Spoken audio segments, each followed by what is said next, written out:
My name is Alex Carter. I'm 35 years old, and I just got kicked out of my own family's business with a voicemail. No meeting, no face-to-face conversation, just a cold, clipped message from my mom, Patricia Carter, delivered at 6:43 p.m. on a Tuesday like she was reading off a script. Alex, your father, your brother, and I have decided to restructure the family business. Effective immediately, you're out. Expect a call from our lawyer. She didn't even say love you or goodbye. Just hung up, like I was a temp who wore the wrong color tie. The part that gets me, I wasn't even surprised. That was the worst part. The business Carter Manufacturing was started by my grandfather, Henry Carter. It wasn't glamorous. No tech, no fancy real estate, just good old-fashioned parts fabrication. Grandpa used to say, "We make the pieces that make everything else possible." And for decades, it was the family's pride. When he passed, he split ownership between three people: my dad 40%, my mom 20%, and me 40%. My older brother Mark got nothing at the time he was still in college, and Grandpa said he wanted to give me a head start for all the years I'd already been working on the shop floor. I was 19 when I started, worked the line, cleaned the grease traps, learned inventory, shipping, payroll, even built the first basic website back when people thought e-commerce was a fad. Mark, he came in later with a business degree and a suit, and they handed him a title operations director without him knowing the difference between a carburetor and a coffee filter. But Mark was charming, loud, confident, all the things my mom prized and my dad respected. And me, I was steady, quiet. I ran the books, I fixed the problems, I made sure the shop didn't drown when sales dipped, and payroll was tight. When we nearly defaulted on a supplier loan in 2016, it was my personal savings that bridged the gap. No one said thank you, just glad you could step up. Alex. Over the years, I loaned the business over $120,000 of my own money quietly, discreetly, just to keep it alive. When COVID hit, it was me working 16-hour days just to keep production going under reduced staff. I built new supplier relationships, converted operations to fulfill essential goods. I even landed the state contract that paid out nearly $800,000 over 2 quarters. We survived because of me. Mark showed up once in a hazmat suit and took selfies for the company Instagram. But Mom loved it. "He's such a visionary," she'd say. "Mark really gets it," Dad would nod. I was always just Alex, the numbers guy, the quiet one, the fixer. Until fixing things became inconvenient. 2 months ago, I found some discrepancies. Mark had signed off on a lease and upscale, totally unnecessary second office space that drained over $30,000 in quarterly rent. I brought it up in a meeting, gently, professionally. Mom shut me down instantly. "We've moved on from penny pinching. Alex, this isn't your old world business anymore." Dad said nothing. Mark smirked. "Maybe if you spent more time in the field and less in spreadsheets, you'd understand the growth strategy." I didn't respond. I just logged the expense. Then, I noticed Mark had funneled $50,000 into a consulting deal with one of his fraternity brothers. No ROI, no oversight, just money gone. I brought that up too. The next day, my access to the financial system was restricted. No notice, just a locked login screen. I asked Mom what was going on. "We're restructuring," she said. "You've always struggled with big picture thinking." Dad still said nothing. The next week, I was removed from company emails. My keycard stopped working. Then came the voicemail. And just like that, I was out.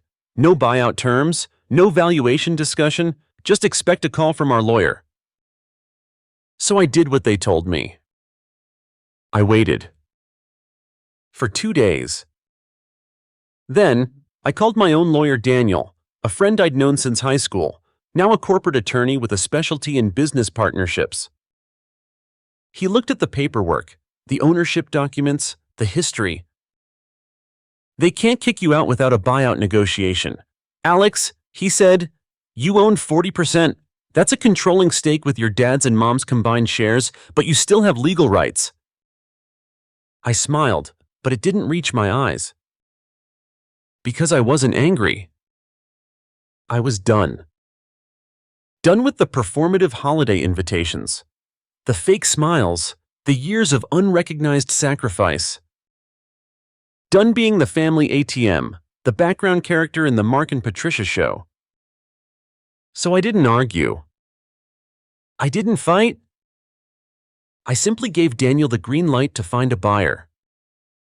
And 48 hours later, we had a private equity firm ready to move. That's when the calls started.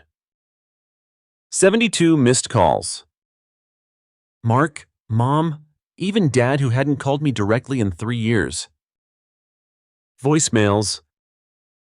Alex, we need to talk. Please, don't do this. You're being unreasonable.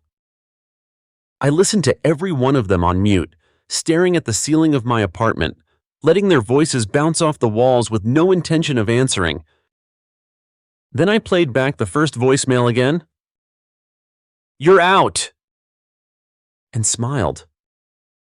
They thought they were shutting the door on me. But I was the one turning off the lights. The morning after the flood of voicemails, I left my phone face down on the counter and went for a walk. No destination, just the rhythm of shoes on pavement, wind in my ears, and the occasional leaf skittering by. I'd been holed up for days in my apartment, sleeping in fits, eating whatever didn't require a stove. My brain was fried from sorting legal files and transaction histories, but my heart, it was finally going quiet. Funny how silence, once terrifying, starts to feel like oxygen. By the time I got back, the calls had tripled. Texts from Mom alternating between guilt and guilt trips. You're overreacting. This isn't how family handles disagreements. Then the pivot we're willing to negotiate. Ah, there it was. But I didn't respond, not yet. Instead, I poured myself a cup of coffee and pulled up the digital folders I'd been quietly building over the last year. I called it In Case They Try Something. Part paranoia, part premonition, it had everything: monthly financial summaries, board meeting transcripts, email chains, scanned receipts, even recordings of my one-on-one meetings with Mark and Mom legal in my state. Thank you very much. I didn't make that folder because I expected betrayal. I made it because I knew betrayal was a matter of when, not if. For years, I'd played the quiet soldier, the dutiful son, the one who let comments slide, who stepped aside when deals were made behind my back, who smiled through being called just the numbers guy. But silence isn't consent. Silence is often survival. And now I wasn't surviving anymore. I was preparing. I met with Daniel that afternoon. He was thorough, meticulous, and asked the kind of questions that showed he understood not just the law, but the dynamics. They think they can play you emotionally, he said, that if they push hard enough, you'll cave. I nodded. They don't understand that you're not angry anymore. You're finished. Exactly. I didn't want revenge. I wanted release. But first, I wanted clarity. So I asked Daniel to dig into the new partnership they'd posted about the one that coincidentally emerged right after I was restructured. What he found made my blood run cold. The partner wasn't a silent investor. He was a buyer. A buyer with terms. The deal was contingent on consolidating ownership. My 40% stake. It was a problem. They hadn't planned to kick me out. They planned to pressure me into selling low, fast, and quietly. They needed me gone. I was a liability to their payday. They hadn't just cut me out. They were trying to erase me. My silence was a problem they hadn't anticipated. So I stayed silent. I stopped returning calls. Emails went unanswered. When Mom sent a courier with a proposed buyout offer, I left the envelope on my doorstep for 3 days, unopened. They offered $100,000 for my 40%. The business's net value, per Daniel's estimate, somewhere between $2.5 and $3 million. My share was worth nearly $1.2 million more if we counted my prior contributions and unpaid reimbursements. They thought I'd take less than 10 cents on the dollar. Because in their eyes, I wasn't a stakeholder. I was a burden. They were about to learn the cost of underestimating me. Daniel helped me draft a response. Not to accept. To counter, we proposed a full-value buyout plus reimbursement of personal funds used over the past decade, every penny I'd logged, every invoice I'd quietly covered when the timing was just tight this month. We included the files, the documentation, the audit logs. We sent it to their attorney, not to negotiate but to establish a record. Within 48 hours, I got my first threat. It came from Mark, via voicemail, of course. This is blackmail. Alex, you're sabotaging the family. Think real hard about what you're doing before you ruin everything Grandpa built.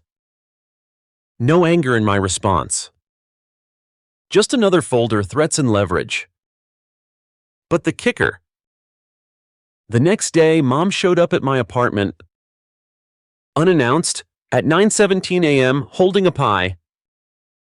A pie? As if this was Thanksgiving and we'd simply had a disagreement about green bean casserole. I didn't let her in. She gave me that fake smile, sweet-voiced line she used to reserve for Sunday brunches and church ladies. We miss you, honey. Let's just talk. No lawyers, no numbers, just family.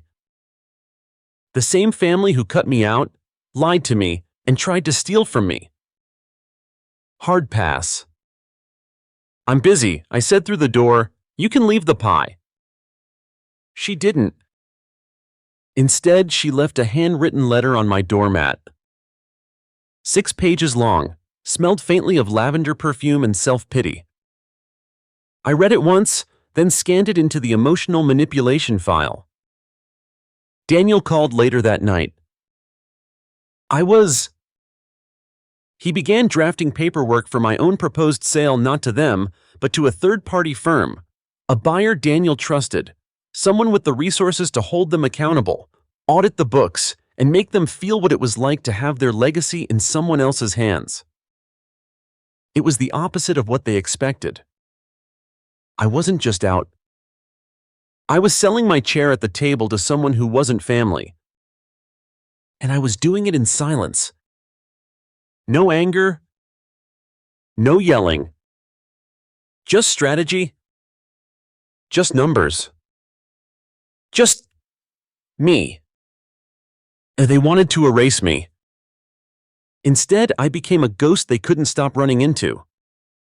Every room they entered, every contract they tried to sign, every board meeting they tried to hold, my shadow was there. 40%. Unbought. Unbowed. Untouchable.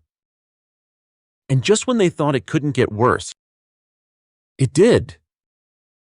Because I found something in the records, something they'd hoped I'd never see. And that was when the real reckoning began, but something about the metadata caught my eye. It had been last edited not by me, not by accounting, but by Mark. That was odd. Mark barely touched spreadsheets unless there was a bonus writing on it. He used to joke that Excel gave him emotional hives, so why would he touch a reconciliation report? I opened it, and the lies began to unspool. At first, it seemed a routine quarterly balancing of client accounts, supplier credits, standard expense logs. But then I saw it a vendor I didn't recognize, a shell supplier, JMK Solutions. 3 payments of $9,800 each, spaced exactly 28 days apart. $29,400 total. The descriptions vague, consulting services. There was no matching contract, no service agreement, no deliverables. The invoices were PDF scans, clean, uniform, templated. And when I ran the address, it was an abandoned strip mall in rural Ohio. I dug deeper, cross-checked banking activity, found the transfers not to a company but to a personal account, one that, after a bit of legal routing and forensic sleuthing with Daniel's help, was tied to Mark's college roommate, a guy named Derek. They'd played intramural lacrosse together and apparently embezzled together. I remember staring at the printouts, numb, like my brain was buffering too slowly to catch up with what my eyes were seeing. This wasn't just mismanagement. This was theft. And it wasn't just a fluke. The consulting payments stretched back 18 months, totaling over $210,000. Money that should have gone to vendors, employees, R&D. Instead, it lined Derek's pockets then. If Daniel's theory was correct, made its way right back to Mark. We had the paper trail. We had bank confirmations. We had intent. And best of all, we had timing. Because just 2 weeks after the last JMK payment, I got the voicemail that I was out. They didn't just want me gone. They needed me gone. Because if I saw the books during the acquisition, I would have flagged it. They wanted to cash in before the fraud came out. I wasn't just inconvenient. I was dangerous. Daniel and I met again that afternoon. He didn't even sit down before saying, "We have grounds for legal action." I didn't respond right away. Because something had shifted again inside me. This wasn't about reclaiming my place. It wasn't about proving a point. It was about protecting the legacy Grandpa had actually built. He'd been a steel-jawed factory worker who didn't finish high school but could calculate margins in his head faster than a spreadsheet. He used to carry a notebook in his shirt pocket where he'd log every penny spent and earned. He built the business with his hands and his honesty. And now his grandson, my brother, was laundering money through shell vendors like it was a poker game. I didn't just want revenge. I wanted justice. I wanted preservation. I wanted to burn the rot clean so that if anything survived, it was worth rebuilding. But I also knew I couldn't do this alone. So I made a call to the last person I thought I'd ever reach out to. Uncle Rick? He was my dad's brother, estranged from the family for years. He'd split off from the business early, after some now vague disagreement over direction and ethics. I remembered him as a gruff guy with oil-stained jeans and a truck that smelled like pipe tobacco. We hadn't spoken in a decade. But I still had his number. He picked up on the second ring. Alex. That surprised me. You have my number saved. Of course, he said. I figured one day you'd wake up. I told him everything, laid it all out, Mark. The shell company, the buyout attempt, the manipulation, the voicemail. He listened in silence, not a single word. When I finished, he sighed. I always knew your mom had the business sense of a wet sponge, but this... You knew, I asked, heart racing. I suspected, he said. She and Mark got greedy. Your dad saw it too. That's part of why he left. I blinked. Wait, Dad didn't leave because of the stress. No, he left because he couldn't stop it, and he couldn't bear to watch them eat you alive. It felt like I'd been punched in the chest. All those years, I'd resented him, thought he abandoned me, when the truth was, he'd tried to save me in the only way he could. Why didn't he tell me, I asked. Because your mom made sure he couldn't, Rick said. She threatened court, visitation limits, poisoned your brother against him. It was ugly. I sat in stunned silence. Rick cleared his throat. But you're not a kid anymore. And I still have my stock, only 5%, but I kept it. Always thought one day I might need to vote. My stomach twisted. You'd help me. I'll do more than that, he said. I'll testify. I've got old records, emails, even some handwritten notes from your grandpa. He didn't trust your mom either. Said the business needed steel, not sugar to survive. That night, I couldn't sleep. Not because I was afraid, but because for the first time in months, maybe years, I felt a glimmer of power returning. Not control over others. Control over myself. My narrative. My worth. My family may have tried to cut me out of the picture, but I held the negatives. The undeveloped truth. And I was about to shine a light so bright it would bleach every lie they ever told. The subpoena landed like a thunderclap. I didn't send it directly, Daniel did, through the firm, but I knew exactly when it hit. 8 to 14, Monday morning. Mark's name on the envelope, registered mail, legal stamp in red, and the timing was no accident. It was the first day of Q3 strategy meetings, the same meetings I used to prepare all the budgets for, back when I was just the money guy. I imagined him standing there, coffee in hand, expecting his usual morning dose of ego stroking and instead being handed a legal notice with my name at the bottom. It felt better than any apology he never gave me. The lawsuit alleged fraud, breach of fiduciary duty, and misappropriation of funds, backed by statements, bank records, and Rick's affidavit. It was airtight, painstakingly documented. Not just the shell company payments, but a web of related behavior skimming from petty cash, forging invoice signatures, even pressuring junior staff to fudge numbers. Daniel called it a flaming paper trail. By noon, they were calling. Mark left voicemails that went from confused, "What is this about?" to combative, "You don't know what you're doing, you're tanking the whole business," to panicked, "Please don't do this. We're family." I didn't answer. Mom sent a single email. Subject line, "We need to talk." Body, "You don't know the full story. Please, before you ruin everything." Ruin everything. Like I hadn't watched them set the fire and then hand me the hose with no water. Rick and I met again that evening. He handed me a manila folder, thick, worn, held together with a rubber band. "Grandpa's ledger," he said.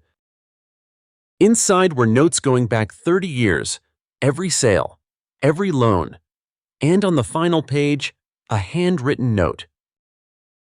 "Alex has the brain, Mark has the mouth, only one bleeds for this place. Give him the keys if you have to." I sat there, eyes stinging, reading it over and over. They'd tried to erase me from my grandfather's legacy. But they didn't count on the fact that Grandpa left me the proof. The case gained traction fast. The investor who now held my old 40% was furious. They hadn't been told about the embezzlement, they hadn't consented to a fraudulent partner deal, and they had deep pockets and deeper lawyers. Suddenly, I wasn't the only one coming after Mark and Mom. Now they were being flanked from two sides. Then came the depositions. Watching Mark on video, sweating in a suit he probably didn't pick out himself, stumbling through questions about JMK Solutions was a surreal experience. He kept trying to shift blame, said Derek must have faked the invoices. Said I was probably jealous of his leadership role. Daniel just leaned in and calmly asked, "Did you authorize this transfer?" Click, screenshot. Click, signature. Click, email from Mark to accounting. Run it through the usual code, don't CC Alex. He crumbled. It was the legal equivalent of watching a Jenga tower collapse in slow motion. Mom fared no better. She didn't attend her deposition in person, claimed emotional distress. so Daniel sent the investigators' findings to her directly. Unauthorized stock dilution attempts, misuse of company funds for personal spa treatments and business lunches with 0 attendees, a failed attempt to quietly dissolve Rick's remaining 5% stake via backdated board minutes. The moment the board got wind of it, they initiated a full leadership review. For the first time since Grandpa passed, there was a serious motion to restructure ownership. And because Rick and I had both retained shares, even with mine now in the hands of the investor, we had voting leverage. We voted to remove Mom and Mark from executive positions. And the motion passed. They were out. Not just socially, not just emotionally, legally, publicly. The fallout was instant. Vendors demanded clarity.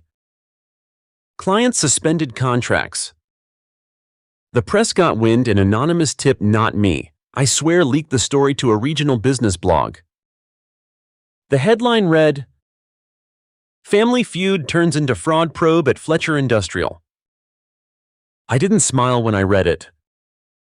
Not exactly. But I did feel something like peace. The final straw, though, the moment that cemented their collapse, was the internal audit's conclusion. If I hadn't been funneling money into the company quietly for years, they would have gone bankrupt. 3 separate times, all of them hidden with creative accounting and my blind loyalty. And yet they still thought they could erase me without consequence. That week, I received 2 letters in the mail. One from the auditor, confirming that in light of the findings, my record as financial lead had been flawless. The other was handwritten. From one of the junior accountants, Kayla. She was 22, fresh out of school when she joined. I used to stay late helping her understand the reporting software, showing her how to match invoices.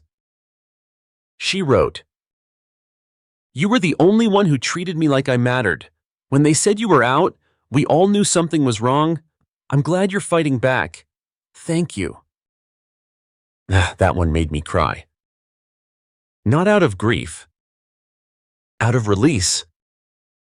Because for once, I wasn't alone in knowing what they did to me. People had seen it. They just hadn't known what to do. Now they did. The last email I got from Mom came 1 week later. It read, "We're devastated. This didn't have to happen. Why would you turn on your own family?" I didn't respond. But if I had, I would have said, "I didn't turn on family. I turned on abusers who happened to share my last name. 3 months. That's how long it's been since the courtroom signed off on the leadership restructuring at Fletcher Industrial. It doesn't sound like a long time, 3 months, but when you've spent your entire adult life chained to a toxic family system, 3 months of breathing freely feels like being born again. I thought I'd feel triumphant when it was all over. I didn't. I felt, hollow. It wasn't the lack of revenge I got that. It wasn't the silence from my family I'd expected that. It was realizing that even in victory, there were no parades, no confetti, just quiet. The phone stopped buzzing. The lawsuits stopped flying. And for the first time in years, I wasn't waking up to a crisis someone else caused.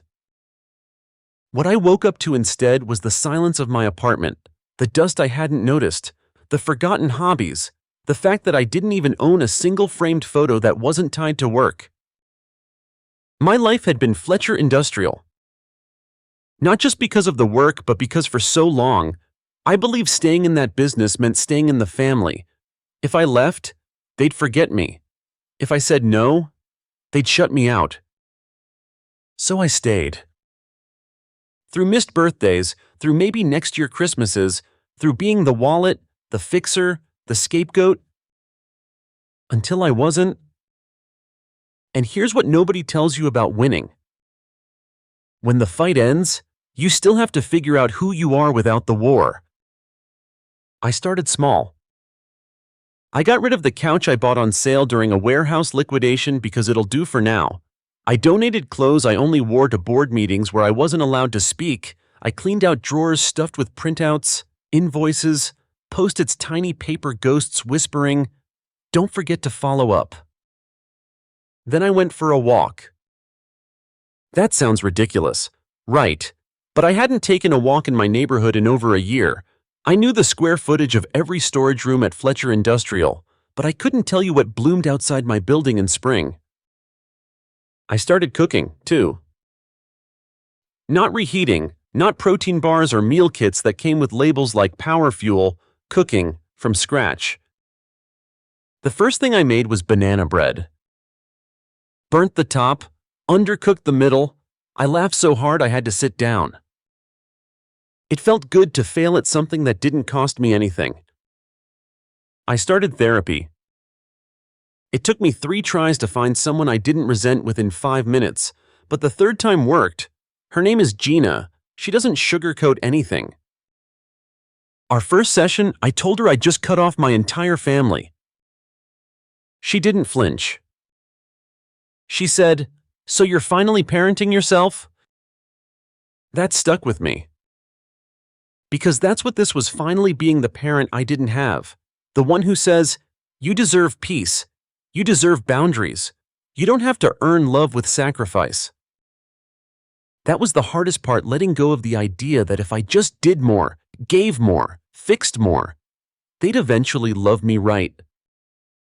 They won't. Maybe they can't. But I can love myself in a way they never managed. A few weeks ago, I got a card in the mail. No return address, just a plain white envelope, handwritten. It was from my Aunt Lisa Mom's younger sister, the one who moved away years ago and never looked back. Inside was a note. "Alex, I heard. I'm proud of you. Your grandfather would be too. If you ever want to talk, I'm here." I sat with that card for a long time. Because for so long, I thought every branch of our family tree was rotten. But maybe some were just pruned too early. Lisa and I have had 3 phone calls since. She told me stories about Grandpa I'd never heard about, how he used to whistle through his teeth when he was nervous, how he wrote down business ideas on napkins, how he once refused a lucrative deal because it would have meant laying off a loyal worker. That's the man I remember. Not the cold conference room legacy Mom and Mark tried to carve out. I've thought a lot about what legacy even means. Because I don't want Fletcher Industrial's story to be the only one with my name in it. So I've started something new. Not a company, not a venture, just a project. It's a mentorship program, quiet for now, no fancy name, just me and 3 young adults from underserved backgrounds. I help them with financial literacy, budgeting, basic business planning. One of them, Damon, reminds me of me at 19. Smart, overlooked, trying not to drown in everyone else's expectations. He told me last week, "No one's ever explained this stuff to me like I'm smart." I smiled. Because that was the thing, wasn't it? I spent decades being the one who explained things to people who never respected me. Now I get to explain things to people who actually care. And it's healing me in ways I didn't expect. People sometimes ask if I'd ever go back, if I'd ever forgive. I've learned forgiveness isn't always a handshake.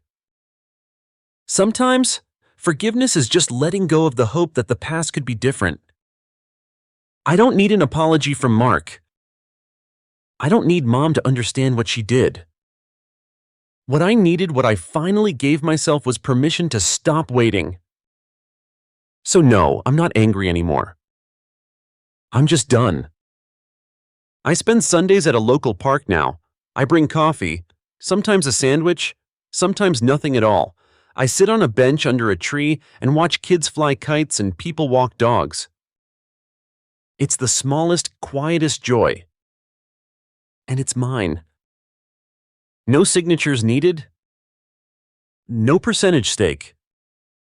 Just peace. The kind that doesn't ask you to prove you've earned it.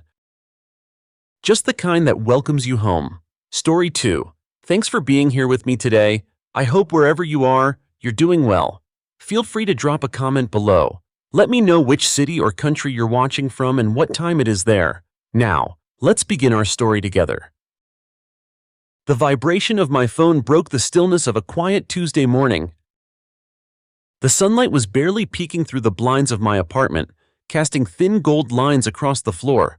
I rolled over, groggy, expecting a weather alert or some junk message, but when I saw the name on the screen, my stomach dropped.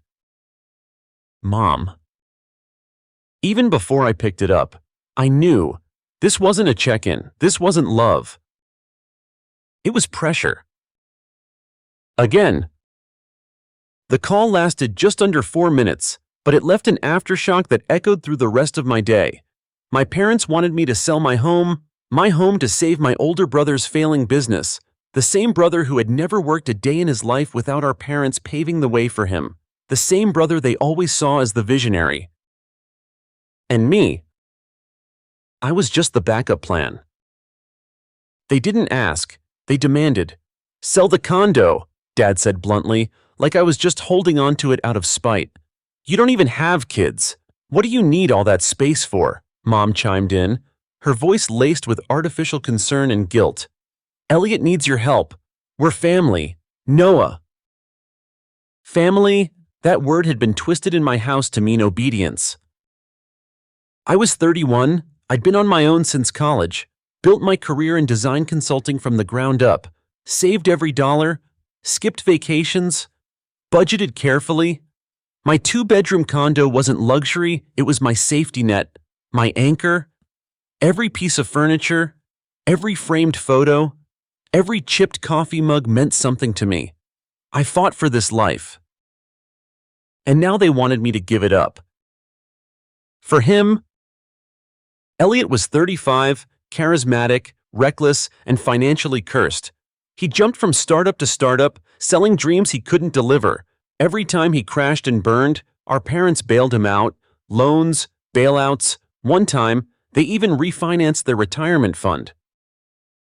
And now, after tanking his latest venture, a cryptocurrency app built on shady tech, he was out of cash and facing lawsuits. And their solution? My house. They gave me a deadline. You have until Monday to sign the listing papers.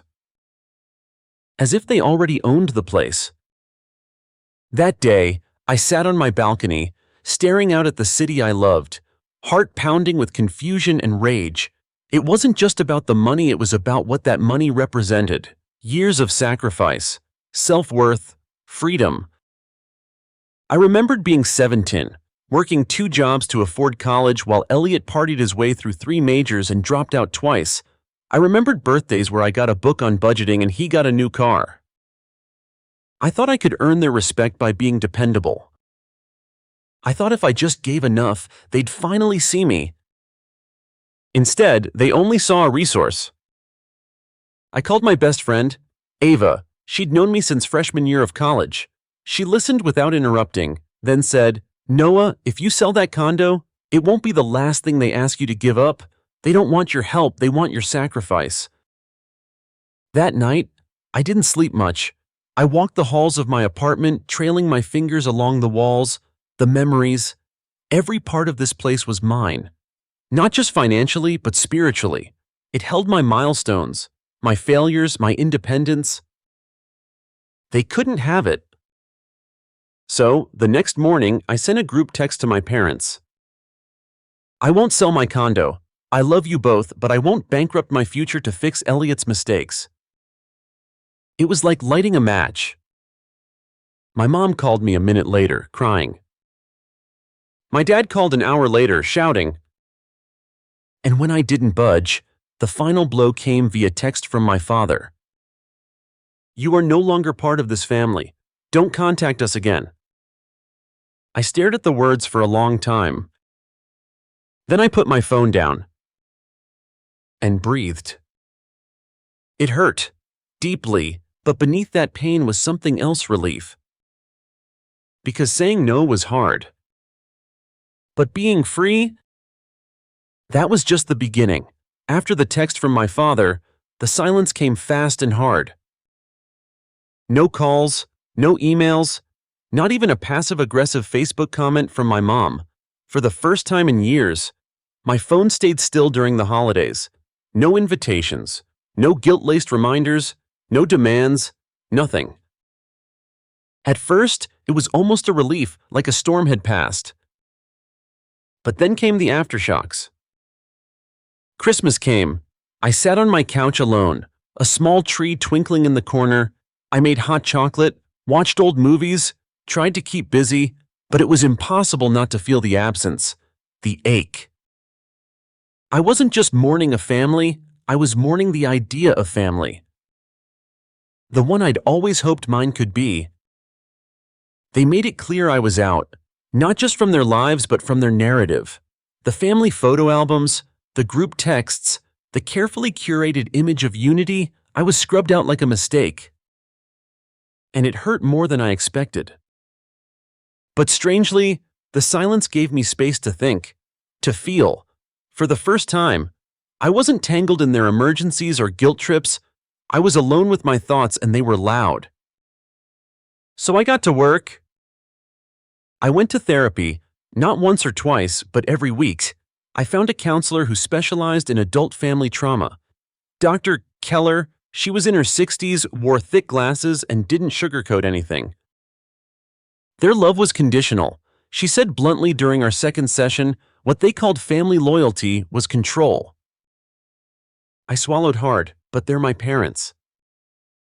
She nodded. And you're their son, not their servant. That sentence echoed in my head for weeks. Not their servant.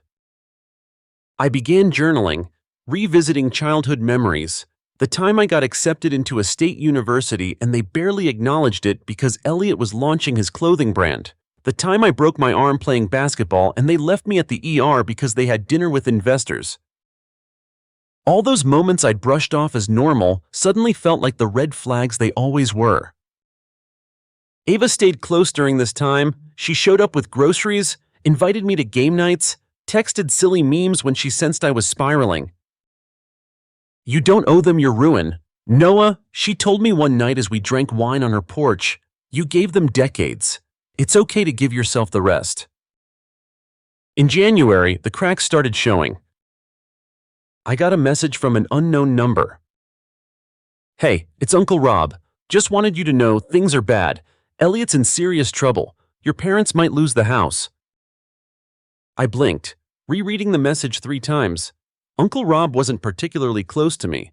We'd shared polite conversations at barbecues, nothing more.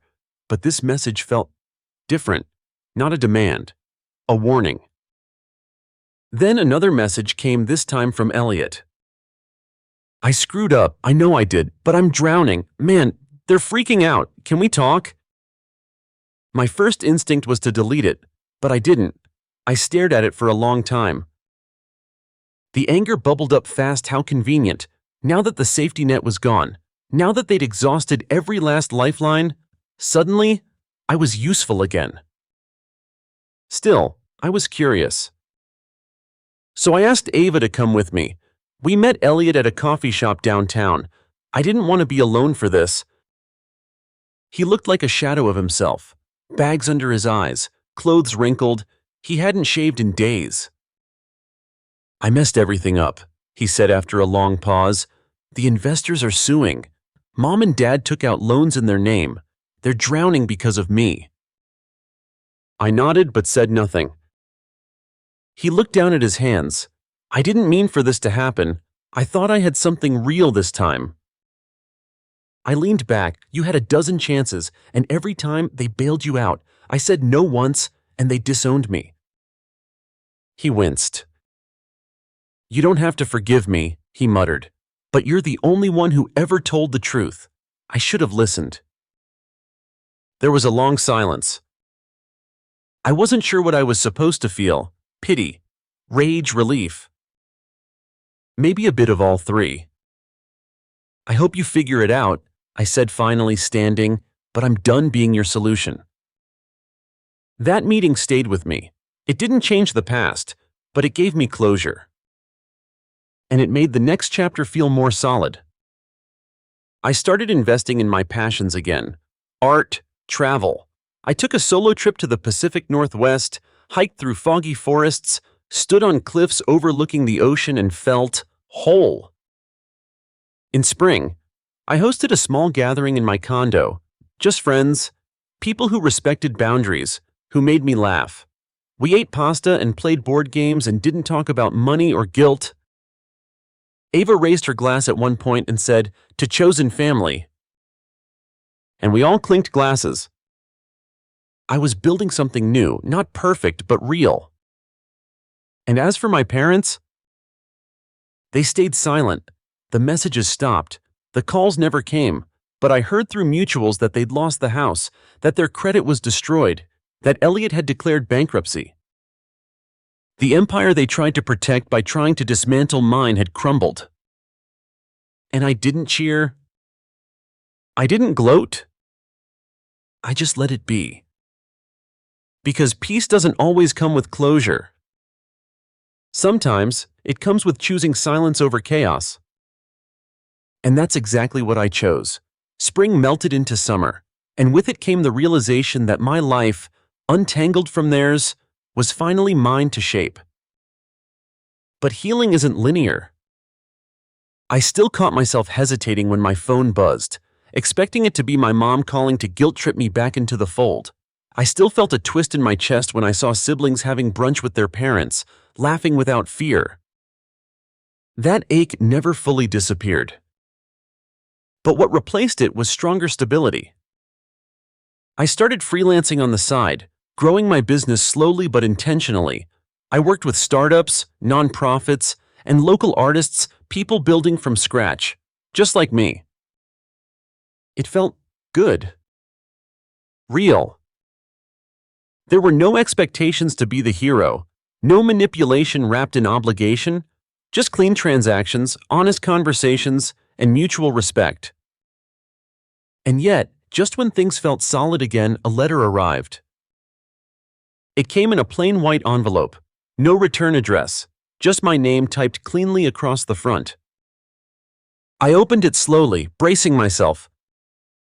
It was from my parents' attorney. A formal notice. They were trying to claim damages, saying I'd caused irreparable harm to the family's finances by refusing to help when asked. The letter was loaded with legal jargon, but the message was clear. They were suing me. I laughed at first, out loud, alone in my kitchen. It was absurd. How do you sue your own child for not giving you money? But the laughter died quickly, because absurd or not, this was real. And potentially serious. I called Ms. Evans, Ava's friend, the no-nonsense lawyer who'd helped me set boundaries before. Within a few hours, she had everything under control. Legally, they don't have a leg to stand on. She told me, skimming the documents. They're angry. They're trying to scare you. But they'll regret opening this door. I trusted her, but my chest still felt tight. It was one thing to cut emotional ties. It was another to be dragged back into battle on paper. Ms.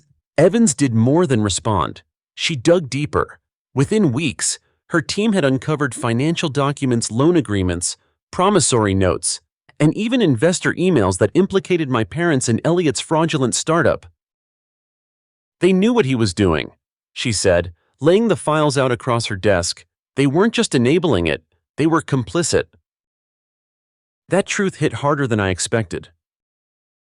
I'd always suspected they were more involved than they admitted, but seeing the signatures, the transfers, the calculated deception, they weren't just blind parents. They were active participants. This wasn't just about money anymore. It was about manipulation, cover-ups, and lies. With Ms. Evans' guidance, I filed a counterclaim not for money, but for protection. A legal boundary, a cease and desist, something to make it crystal clear they couldn't touch my life anymore. We filed the paperwork and waited. 2 weeks later, their attorney dropped the case. I never heard from my parents again. But I saw the ripple effects. Their reputation within the family crumbled. Relatives stopped defending them. Old friends distanced themselves. The perfect family mask had finally shattered. Elliot surprisingly didn't disappear. He sent me another message a few months after the case closed. I know you'll probably never believe me, but I'm trying to change. I'm in therapy. I'm working retail. Just trying to be a person again. I didn't reply. Not out of cruelty, but out of necessity. I didn't trust him. And I didn't owe him access to my peace. I showed Ava the message. She nodded. Let him rebuild on his own time. You don't have to be part of it.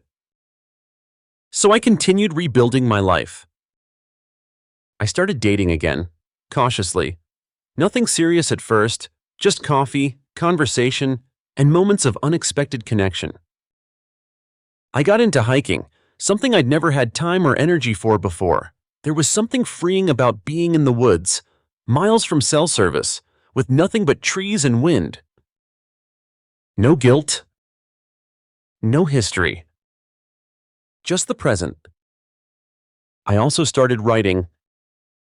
It began as journaling, processing the trauma, the confusion, the small wins. But it evolved into essays, articles, blog posts. I wrote about boundaries, emotional independence, financial abuse disguised as family loyalty. People started reading, commenting, sharing their stories. One night, a woman emailed me. She was in her 40s, divorced, raising a son, and cutting ties with her narcissistic father. She wrote, "Your words helped me believe I wasn't crazy. Thank you." That message cracked something open in me. This wasn't just my story. It was a pattern. And telling it mattered. So I leaned in. I gave talks, created a podcast, shared resources, built a small community for people navigating similar paths. I wasn't a hero. I was just someone who said no and survived. And sometimes that was enough. By the time fall rolled around, my world looked nothing like the one I'd left behind a year ago. The silence from my parents was complete. No emails, no calls, no surprise visits. It was as if a curtain had finally dropped, separating our lives for good. And I'd never breathed more freely. But peace, I learned, doesn't mean everything becomes easy. There were still moments, usually late at night, when I missed them. Not the real them, but the version I used to dream they could be. The version that showed up in sitcoms and Christmas movies, supportive, proud, present. But I also knew that clinging to that illusion had cost me too much already. And I wasn't about to go backward. Elliot, for all his earlier damage, stayed quiet after his last message. I occasionally heard through mutual friends that he was still working retail, that he had a roommate now, that he'd started volunteering at a shelter. Redemption, maybe? But from a distance. Meanwhile, my own life expanded. The small podcast I'd started grew faster than I imagined. The stories resonated. People who had been gaslit, silenced, or shamed by their own families found a kind of home in my words. I hosted guest speakers, therapists, authors, people who had walked similar paths. The conversations were raw, honest, and messy, but they were healing too. And I kept writing. Eventually, a publisher reached out. They'd seen my essays. They asked if I'd ever considered turning them into a book.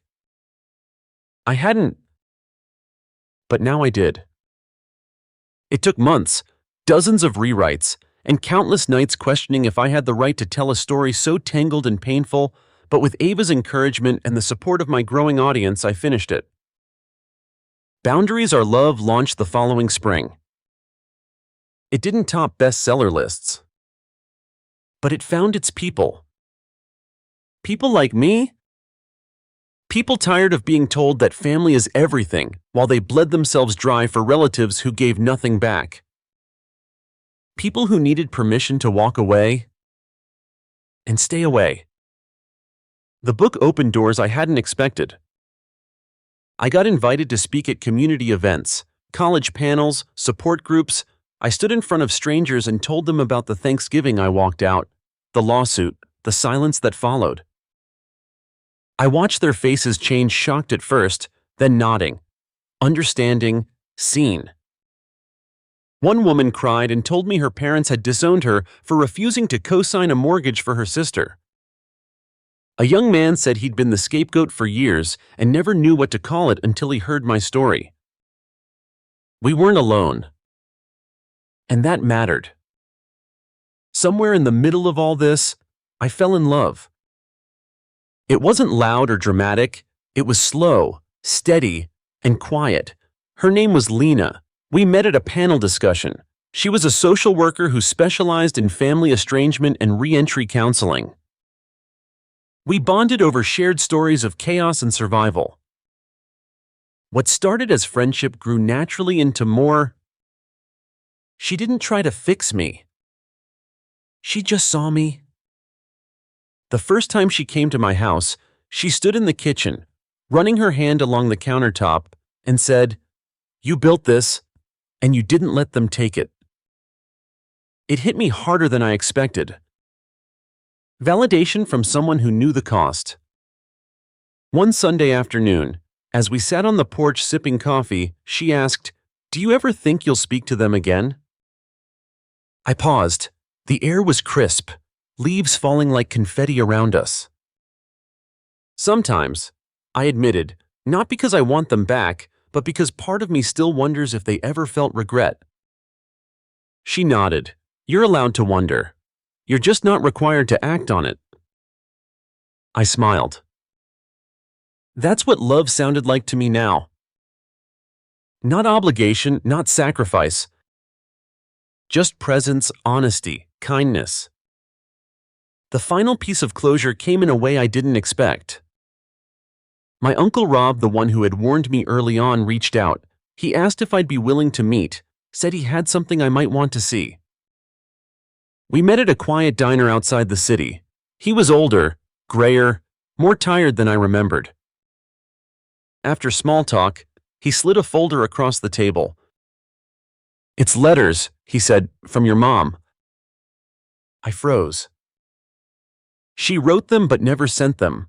I found them after helping her pack up the old house when the bank finally took it. There were 8 letters in total. I took them home and read them slowly, one by one. Some were bitter, blaming me for the family's unraveling. Others were softer, almost apologetic. One stood out, a messy, tear-stained page written months after the lawsuit. "I still don't understand why you said no, but I realize now that maybe we never tried to understand you at all. Maybe we only ever wanted you to play a role. I wish I knew how to fix that. I wish we'd been different."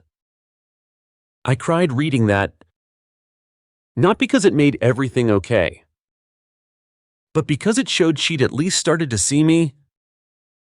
A little too late. But it mattered anyway. I kept that letter, tucked it in the back of my book manuscript like a reminder. Even the people who hurt us most can sometimes grow, but their growth isn't our responsibility to nurture. It's theirs to pursue. On their own time. Today, I still live in the same house. My garden has flourished. The podcast continues. So does the writing and the relationship. I don't talk about my parents much anymore. Not out of fear, but because they no longer define my story. I do. And that's the truest freedom I've ever known. Story 3. Hey there. Thanks for joining me. I hope wherever you're watching from, you're safe, warm, and maybe sipping something good. Let me know in the comments what time it is and what city you're in. I love seeing where we all connect from. Now let's begin. The day my parents told me to sell my house, the sky outside was calm, blue, and mocking, like it hadn't gotten the memo that my world was about to shift.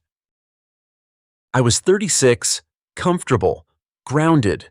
I'd spent the last decade clawing my way up from nothing, bartending through college, working graveyard shifts, teaching myself code, and I'd finally bought my first home.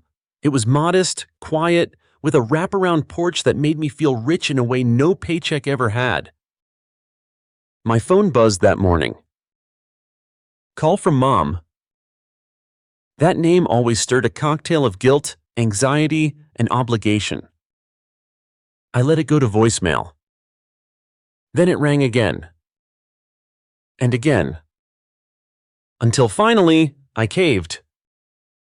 Her voice was pinched. "Lena, your brother's business is in trouble. Bad trouble. We need to talk."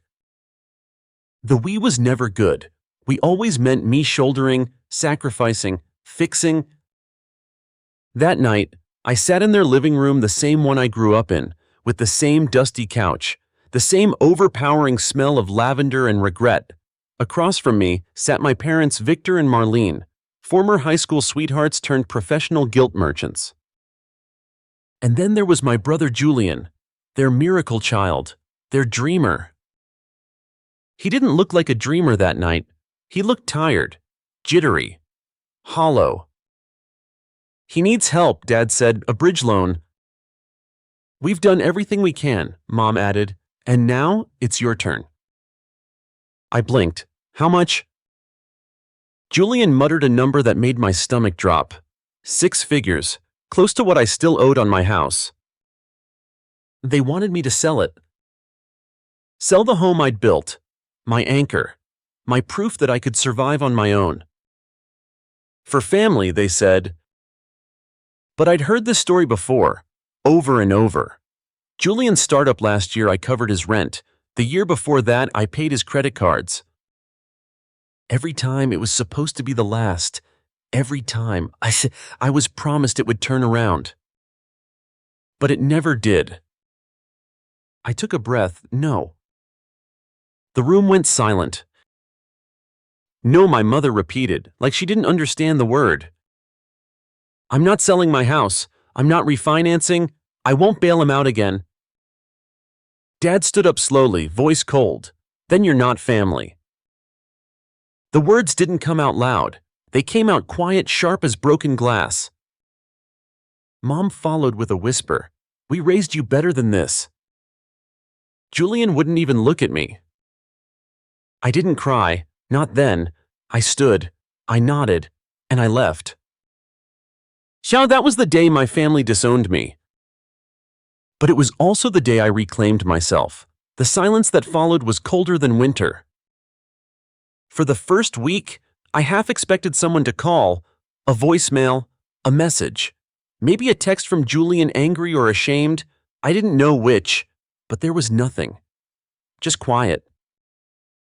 Then came the calls I didn't expect from extended family. My Aunt Raina, a cousin I hadn't spoken to in 2 years, all echoing the same line. What happened? I didn't answer at first. I wasn't ready to explain why I was suddenly the villain in my parents' version of events. I could only imagine the story they told, that I turned my back on family in a time of need. They left out the years I held Julian up with my own money. They didn't mention the emotional debt they'd expected me to pay over and over. The weeks turned into months. I buried myself in work, freelance gigs, consulting, late nights. My home, once a sanctuary, started to feel like a bunker. I avoided mirrors. I skipped family events. Every birthday, every holiday. A quiet ache settled deeper in my chest. But pain, I realized, wasn't the enemy. Guilt was. The guilt they'd planted in me as a child, watered with praise when I did what they wanted, and starved me when I didn't. I started therapy. And I hated every second of it at first.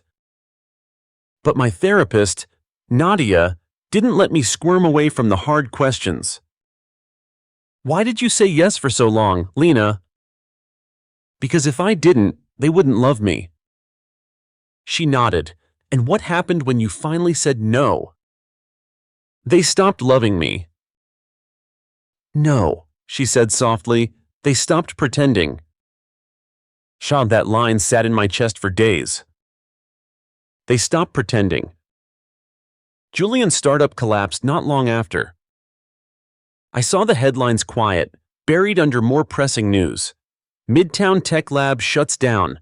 Amid investor lawsuits, a few employees posted angry threads online. One accused Julian of forging financial records. Another hinted that vendors hadn't been paid in months. I felt a mix of sadness and inevitability. I didn't rejoice. I didn't gloat. I just felt numb. Then, late one night, I got an email from Julian. Subject: I'm sorry. No body text, just an attachment, a scanned letter. Handwritten. Lena, I know you probably won't read this, or maybe you will and you'll delete it. That's okay. I deserve that. You always showed up for me, and I took it for granted. I let Mom and Dad turn your strength into an insult like being responsible was boring, but you were never boring. You were solid, and I envied that. I made mistakes, big ones. I lied to people. I lied to myself. I lost everything, and I dragged them down with me. I don't expect forgiveness. But I wanted you to hear it from me. You were right. I was never the golden child. I was just the one they bet on, and when the bet failed, they couldn't face it. I hope your house still feels like home. Julian, I cried. Not because it fixed anything, but because for the first time, Julian didn't deflect or make excuses. He told the truth. I didn't reply. Some things need time, some things need distance, and some things don't need reopening. My parents, on the other hand, didn't apologize. But they did reach out. It started with a voicemail from my dad. Lena, we need to talk. Please call us back. It's important. I didn't. 2 days later, an email arrived. From my mom. Things have gotten complicated. We may have made some errors in judgment regarding the house. Your brother's creditors are asking questions. It would be best if we all got on the same page. That sentence, errors in judgment regarding the house, made my stomach drop. I forwarded the email to my lawyer. I'd hired one months ago, part precaution, part instinct. Her name was Carly, and she was sharp, calm, and unshakable. She read the email and called me that same day.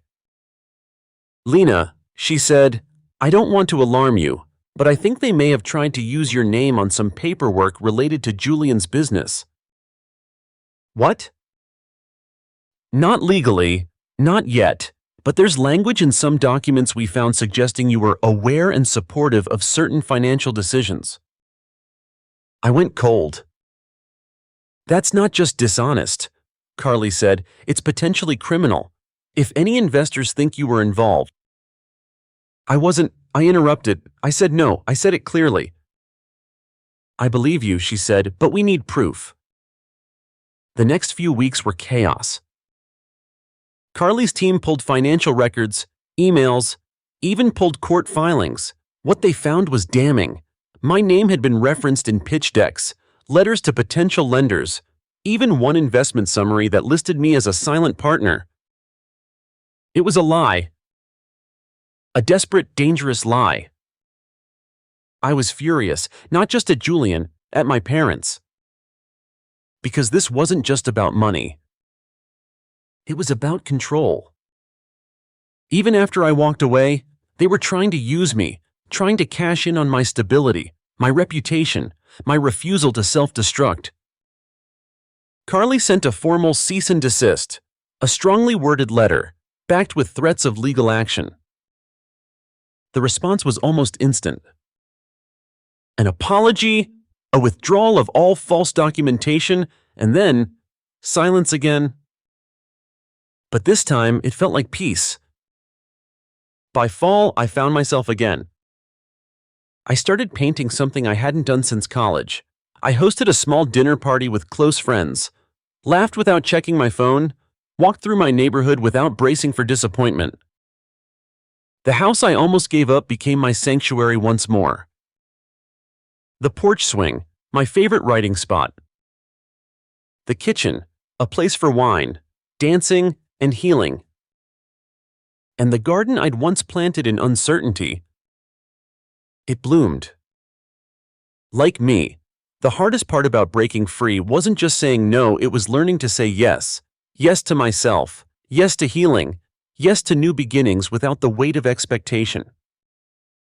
After the chaos with my family and Julian, I felt raw, exposed like a wound that refused to close, but I was determined not to let my story end in bitterness. Therapy became my anchor. Nadia challenged me every session. "Who were you before all this?" she asked one afternoon. I hesitated. I hadn't thought about that question in years. I was hopeful, creative. I wanted to travel, write, make something that mattered. "Not just finance, Alex," she said, smiling gently, "the real you." I nodded, the weight of forgotten dreams settling on my shoulders. Therapy helped me unlearn what had been drilled into me since childhood, the idea that my worth was tied to how much I gave others. I started to rebuild my life brick by brick. I joined a local art collective, painting, sculpting, even trying my hand at poetry. The vibrant, messy process of creating was cathartic. Friends I'd long neglected became my chosen family. People who saw me, really saw me not as a bank account or a safety net. One night, after a gallery opening, I sat on the rooftop of a friend's apartment, city lights shimmering below. "I'm proud of you," Sarah said quietly, handing me a glass of wine. "I'm not sure who I am yet," I admitted. "That's okay," she said. "You're finding her." Boundaries became my new vocabulary. I deleted my parents' numbers, blocked them on social media, declined invitations from relatives who had once called me selfish but now feigned concern. Every refusal was an act of rebellion and self-love. Julian reached out again, not with apologies, but updates. "Court's moving forward. I'm going to face what I owe," he wrote. "I'm sorry it all came crashing down." I didn't reply. I'd learned that closure wasn't always mutual. My house, my sanctuary changed too. The garden flourished. I planted wildflowers and herbs, turning it into a patch of calm amidst the noise of the city. Inside, I replaced old photographs with art from local creators, each piece a symbol of new stories, new hope. Work shifted as well. I started teaching financial literacy classes for women in underprivileged neighborhoods. Sharing the tools I'd learned the hard way felt like a way to reclaim power. To say you are worth more than what they say you are. But old ghosts lingered. Every phone ring made my heart skip. Every family-related text sparked anxiety. So I leaned on therapy, friends, and the writing I'd started. Journaling became a lifeline, pouring out anger, grief, and eventually hope onto pages. Slowly, I realized something profound. Family isn't just who shares your blood. It's who shows up for you. Who fights for your freedom? Who sees your scars and loves you anyway? I started spending weekends with Sarah's family, laughing around their dinner table, feeling what I'd long missed, belonging without conditions up. And it was okay. It was enough. One afternoon, I received a letter from my parents' lawyer. No threats this time. Just a formal notice stating they were ceasing all attempts to contact or involve me in family or business matters. I folded the letter carefully. Closed a door. Freedom wasn't loud. It was quiet. A soft peace that grew inside me like the wildflowers outside. I wasn't just surviving anymore. I was thriving. Building a new definition of family. One rooted in respect. In truth? In love, not obligation. It happened unexpectedly. One evening at a friend's birthday party, I met Jason. Not the usual crowd I ran with, a tattooed musician with a crooked smile and stories that danced between heartbreak and hope. We talked for hours about music, about failure, about what it meant to be enough. For once, I wasn't trying to prove anything. Jason didn't ask for my money. He didn't ask for favors or sacrifices. He asked for my truth. The days after that party felt different. I was lighter, more myself. We started meeting for coffee, late-night walks, spontaneous concerts. With Jason, laughter wasn't edged with tension. But love after trauma isn't seamless. Old fears surfaced. Trust was a fragile thread. There were moments when my past shadowed the present, when I flinched at raised voices or hesitated before answering a call, fearing bad news. Jason was patient. "I'm not going anywhere," he said once, holding my hand when the walls trembled. Meanwhile, my professional life flourished in ways I hadn't imagined. The financial literacy workshops expanded. Women shared their stories, stories of oppression, survival, triumph. I became a mentor, a beacon, a reminder that broken doesn't mean beaten. The house, too, evolved. Jason helped build a small studio in the backyard where I could create and teach. It was my sanctuary within a sanctuary. The biggest test came when my parents unexpectedly reached out, this time through a mediator. They wanted a meeting, a chance to mend bridges. For a moment, doubt gnawed at me. Could forgiveness be possible? But the memories of their ultimatums, the nights of silent rejection, the crushing pressure, those weren't easy to erase. I consulted with my therapist and Jason. The answer was clear. I owed them nothing. Healing wasn't about their redemption. It was about my peace. I declined the meeting. Sent a letter instead. A letter that wasn't about blame or anger. It was about boundaries. About reclaiming my narrative. About choosing health over hurt. The letter marked a turning point. The silence that followed wasn't empty. It was a space to breathe, to grow, to be. Years later, I look back with no bitterness, only gratitude. Gratitude for the painful lessons. For the strength born in the fire of betrayal. For the family I chose. Jason and I now build a life together filled with love, respect, and laughter. The house still stands, a testament not to what I lost, but to what I gained.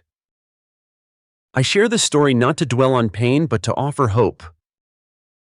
To anyone feeling trapped by toxic expectations or bound by unfair demands, you have the power to break free.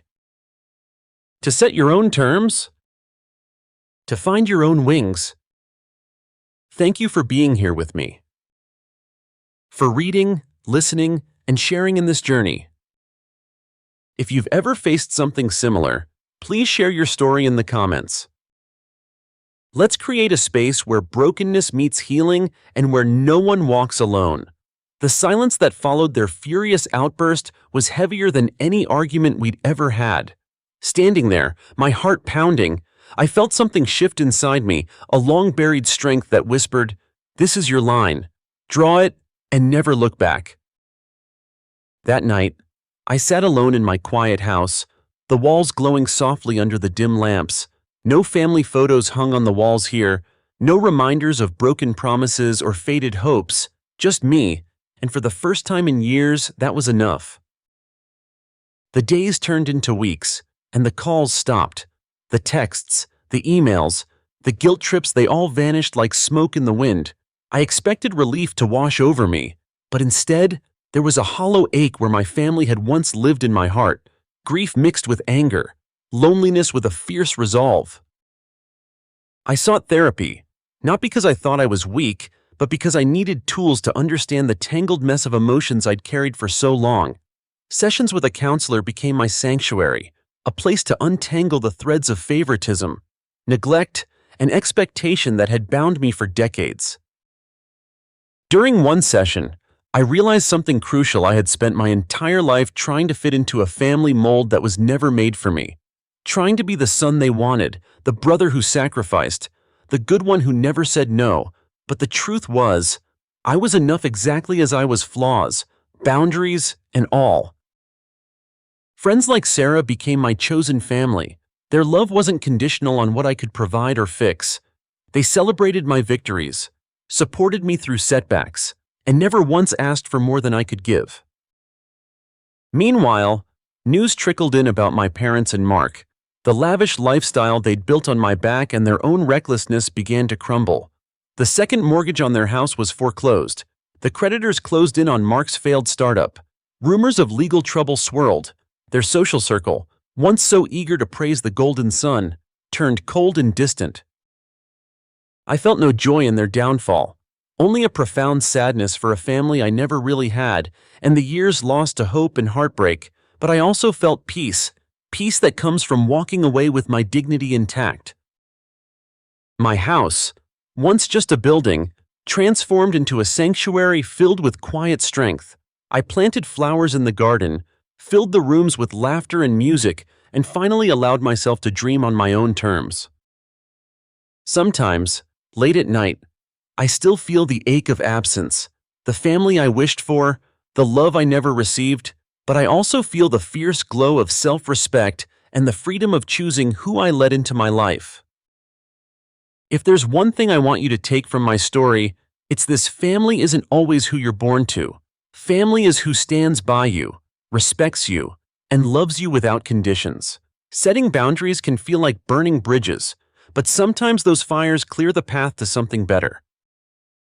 Walking away from toxic expectations was the hardest thing I ever did, but standing firm, even when they lost everything, was the moment I truly found myself. To anyone out there facing the impossible choice between loyalty and self-preservation, you're not alone. Your worth isn't defined by what others demand of you. Your story isn't over until you say it is.